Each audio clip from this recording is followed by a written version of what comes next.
માતાજી અને જય દ્વારકાધીશ। કેમ છો બધા? કલેજા મજામાં ને મજામાં જોવો જોઈએ તો આપણા બ્લોગમાં તમારું બધાનું હાર્દિક સ્વાગત છે। અને બ્લોગમાં નવો હોય તો ચેનલને સબસ્ક્રાઈબ કરી દેજો અને બ્લોગમાં છેલ્લે લગી બનાવી રહેજો। ફાઇનલી મિત્રો આપણે જામજોધપુરમાં પૂગી ગયા છે। હવે આપણે હોન્ડાના શોરૂમે જવાનું છે। હોન્ડાના શોરૂમનું નામ છે લાભ હોન્ડા। તો ચાલો આપણે જઈએ। મિત્રો જામજોધપુરમાં રોડ ઉપર હરસિદ્ધિ માતાજીનું મંદિર આવેલું છે, ત્યાં આપણે રોડ ઉપર પૂગી ગયા છે। હવે આપણે જઈએ શોરૂમ બાજુ। ફાઇનલી મિત્રો આપણે લાભ હોન્ડા શોરૂમે પૂગી ગયા છે।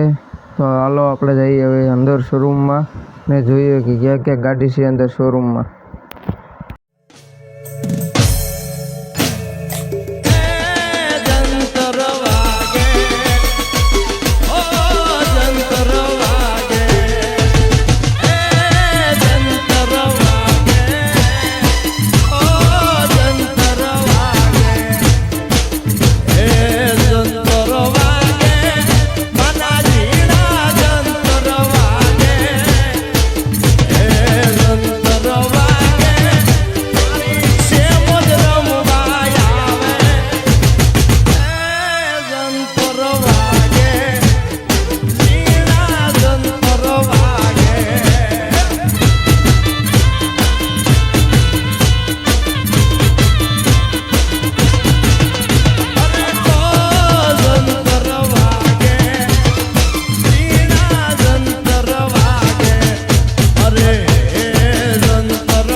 બંદી ભૂલાય